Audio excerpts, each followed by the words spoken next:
Hello, welcome back to the Nexus of Geek. This is Ariel, and I'm going to talk today about this is a special edition of the Nexus talking about Free Comic Book Day 2025, which we just had on this past weekend on Saturday.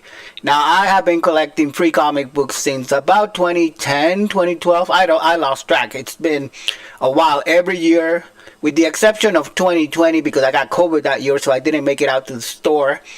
I should have. I should have strapped on a mask and I should have gone anyway. But I was feeling pretty weak for like that whole Mother's Day weekend. Unfortunately, I missed that whole deal. But every other year, I've been able to pick up the offers of free comic books, and I wanted to review a couple of those. I don't think I'm going to. I was talking to a friend about two things. Not really hanging on to physical media as much, even though I love books and magazines and comics and the tangible feel of turning pages versus. And he was talking about Spotify and talking about how you don't really own physical media anymore because of digital apps, and it's a weird space, at least for us people, Gen Xers and the like, that we're not really always used to. Having stuff on the cloud per se, and some people even older don't even do that at all. But anyway, before I digress too much, I wanted to go ahead and give my opinion about some of the offerings. One thing I did notice that this year, at least in my local store in Ukiah, California, I don't know if they have if this was the same case everywhere else in the country, but I saw very few independent publishers having an offering. Usually, you go into the store and there's a table and you can grab one of each of the sample comics that they have available. And there is a plethora, a menagerie, a good collection of different independent publishers, as well as Marvel and DC and all the big names and like Dark Horse. But this year I didn't see as many independent publishers, and I don't know if it's because there are the print industry is not doing so well right now, so I don't know if it's a sign of the times, or conversely whether it has to do with the stores knowing that the Marvel and the big names are going to sell, and so it's more advantageous for them to have those. Although I don't think so, because now that I think about it, they just kind of put out whatever they get. So I'm not sure. Maybe if you're watching this video and you participated in this year's promotion, let me know. Did you see in your local store a lack or fewer books for independent publishers and a plethora of more Marvel and DC, Dark Horse, and those type of bigger publishers? But at any rate, whatever the case may be, one of the big offerings this year was another book by Dark Horse, which is part of their Critical Role line, the Mighty Nine Origins. And if you have watched me on this channel or heard me talk about Dungeons and Dragons and tabletop role-playing games, and specifically like Stranger Things and those media influences that have kind of repopularized that type of genre, fantasy gaming and D&D specifically. You know how huge Critical Role is in the space and in the community, but I've never been like a huge fan of the Mighty Nine or Vox Machina or any of those playthroughs. It's weird because I can sit and watch a couple of hours worth of sports. You can watch football for 3 or 6 hours and watch other people play a game, but I can't sit there and watch a playthrough like Critical Role. It just makes me want to play, so I'd rather actually play Dungeons and Dragons than watch other people having fun doing it. So that's why I'm not really all that familiar with the Mighty Nine. And this book, it's called Origins, but it doesn't really, at least what's presented here, it's not really their origin of the group per se. The story within the covers has to do more about mission. Actually, I do like the way they structured this story. A couple of the characters go into a dinner theater, but it's really a justification for them trying to have a rendezvous with a contact for a quest that they're trying to complete. And I'm not going to give away the whole plot, but that's pretty much the premise of it. I like the artwork, and I do like the that's why I did. I don't know the characters, like I said, but I enjoyed the fact that they're able to have a story within the story, and that format actually works well for this premise. It's really all these free comic books are like a short sample, kind of like small bites. So they're supposed to entice you in picking up more. Now, there was a copy of the Mighty Nine from last year or a couple years ago. I picked that one up. Two of that one I think I had, and there was a Vox Machina one. I'll dig through some of my stacks and see if I have those, and maybe blog about those along with this one.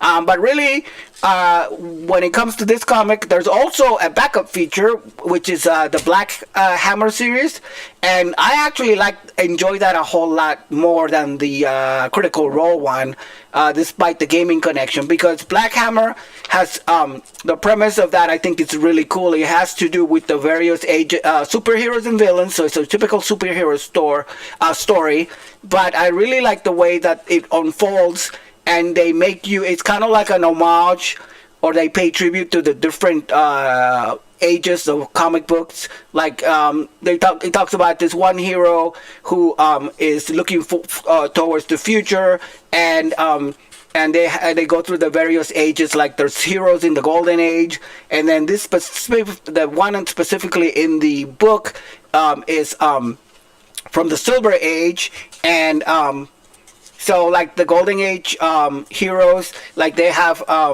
one called like the Crimson Fist, and so it kind of evokes that old time feel, Golden Age type heroes versus villains.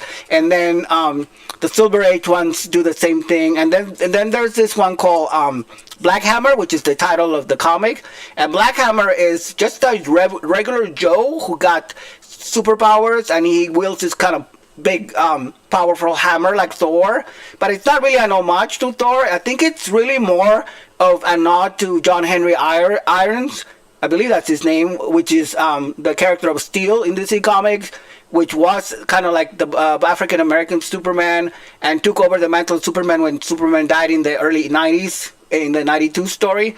I think that's what they're paying homage to, because this guy is kind of like a character that it's like an everyday Joe, common, no powers at all, like a family man, like sort of like a 9 to 5 worker who happens to get this hammer and these super abilities, and becomes like a superhero. But then he dies, and this is not like a spoiler, because I think again, this is the preview, and I think people that have already followed the series all along, they know that he's kind of like a symbol. Basically, he dies, but anybody can pick up the hammer and then become a hero and keep the tradition going. So I really like this story, and more than the Mighty Nine, more than the Critical Role, which is the cover story, I really enjoyed the backup story more. And there's a whole collection for the Black Hammer trade paperback. So if I ever feel like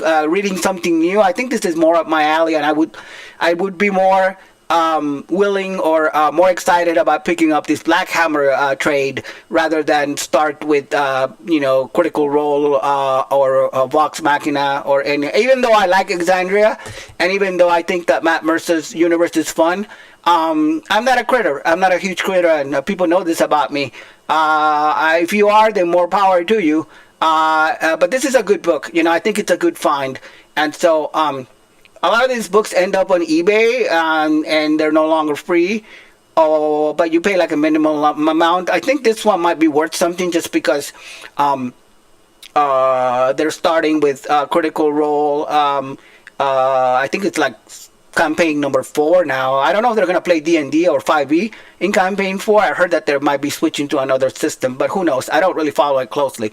But anyway, If I had to grade this book, I would give it like a B plus. You know, it's a top tier book. The artwork is pretty good. The Black Hammer teaser, which that's really what it is, what these books are. The Black Hammer teaser is excellent. You know, it kind of evokes. I think it might be by the same people that create Hellboy and do the Hellboy. Well, it's Dark Horse. So if it's not the same artist, it's very reminiscent of the Hellboy aesthetic.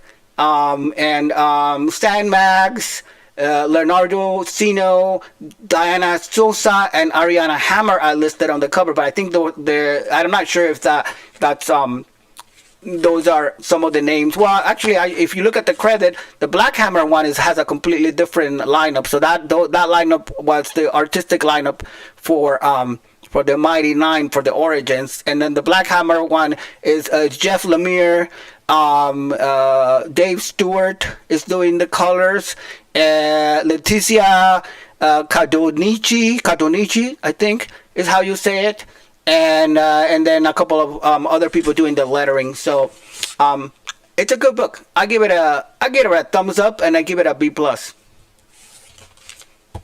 All right, guys. Well, here we go. This is Fantastic Four #1 for Free Comic Book Day 2025. The last book we'll look at today. I wasn't that excited about this one, even though I guess it was kind of hard to find in some instances. You guys let me know if were you able to get your hands on this one. I think this one was widely available. I get so tired of Marvel rebooting all their comics. One reason, or the main titles. I don't know how many times. Amazing Spider-Man is on volume 12. I don't know what volume they're on. It seems like every other year they get a new team or something happens and they reboot it to #1. I think they just they figure that if they put out a new #1 every couple of years, that people are gonna think it's a collectible and make money off that way. I suspect that's that, and also all the variant covers, so they can put in a #1 issue and then have a bunch of variant covers. So. And plus, I stopped reading superhero comics, specifically the Marvel stuff, because it was so bankrupt of new ideas. It's like they're sort of either catering to the MCU crowd and trying to get synergy with their movies, which is, I guess, it's a good strategy for a business, but it makes for really stale creative processes. I think once in a while they'll come up with an interesting story. For the most part, though, I think they were writing a lot on their old glories. So anyway, enough of my soapbox. But I read this this one. It was cute. It was family friendly. It was like the main book. I do like Ramos's artwork. It looks a little bit more stylized and a little less raw than I remember. He was on Spectacular Spider-Man and other. Was it Amazing or Spectacular? He was on one of the Spider-Man books a while back, and the story here has a nice little friendly. I'm glad they stopped calling the Invisible Sue Storm. They stopped calling her Invisible Girl, and she's the Invisible Woman now, because people complain about that for so long. I don't think it's woke or anything like that. I just think it's kind of stupid that they were calling a grown woman a girl. It's like retrograde 60s stuff. But anyway, Marvel's First Family. If you read the old stuff, it's great stuff. Some of the new stuff is just hit or miss. And moving on, the second story got me a little excited. There's 3 stories in this book, 3 little short previews. And the second story is a preview of X-Men. What is it called?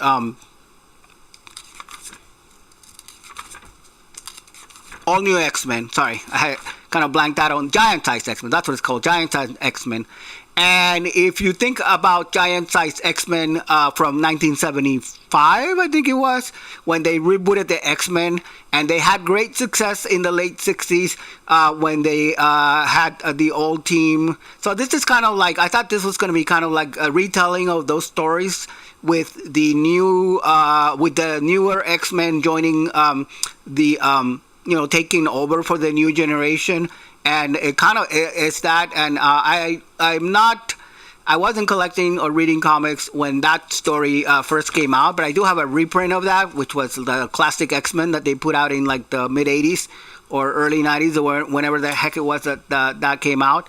And it's a pretty good story, It's a classic story. That's why it's like retold over and over again.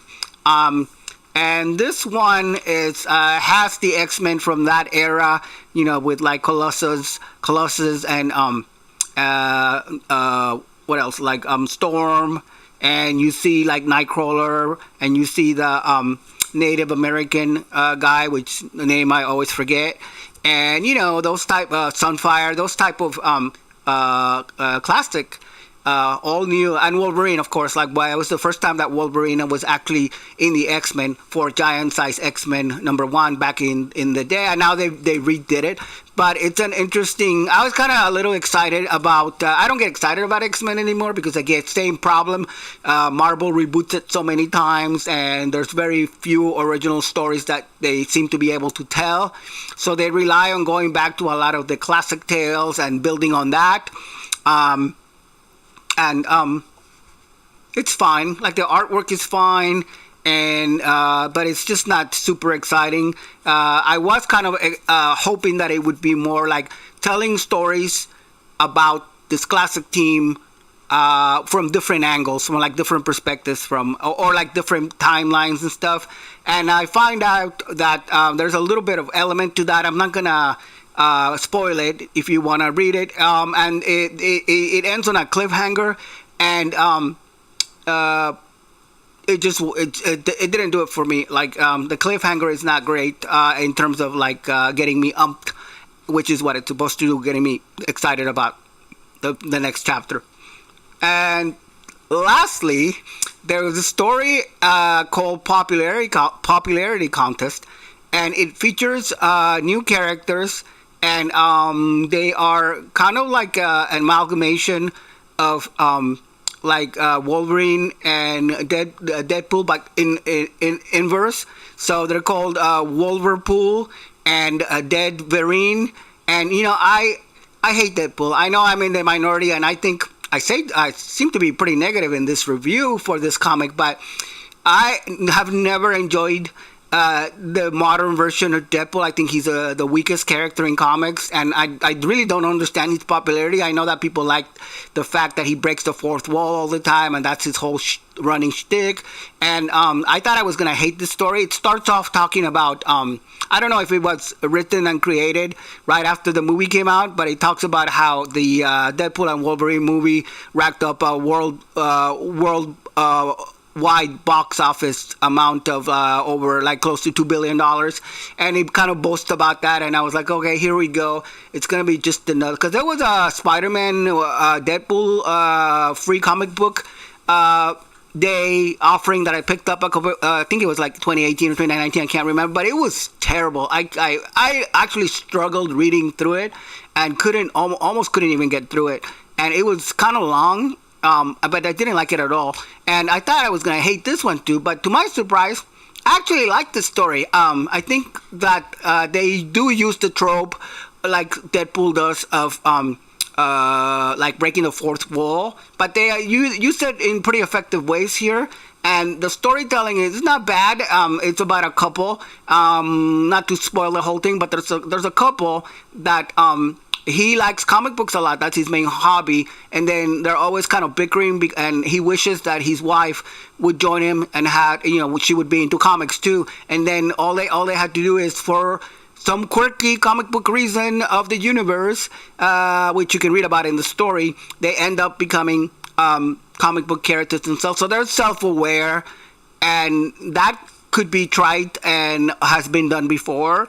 But actually, they make fun of some of the in a very subtle way. They make fun of a lot of comic book tropes, and even in the to the fact that they're aware that their actual debut, I guess, from reading the story, their official debut is going to be in a comic book, or already has. I don't know if it's come out. It's supposed to come out in May. called Concert of Champions, and it's got like Dazzler on the cover and some other characters.